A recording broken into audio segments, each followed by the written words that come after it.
حرف ناگفتہ کے آزار سے ہوشیار رہو، کو و برزن کو در و بام کو شعلوں کی زباں چاٹتی ہو، وہ دہن بستہ و لب دوختہ ہو، ایسے گنہگار سے ہوشیار رہو۔ شہنائے شہر ہو یا بندہ سلطاں ہو، اگر تم سے کہے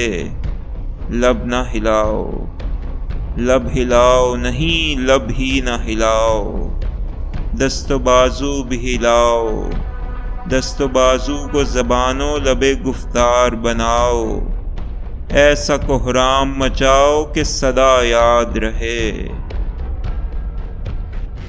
اہل دربار کے اطوار سے ہوشیار رہو، ان کے لمحات کے آفاق نہیں، حرف ناگفتہ سے جو لحظہ گزر جائے، شب وقت کا پایاں ہے وہی،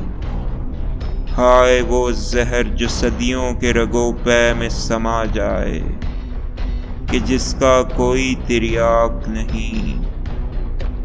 آج اس زہر کے بڑھتے ہوئے آثار سے ہوشیار رہو، حرف ناگفتہ کے آزار سے ہوشیار رہو۔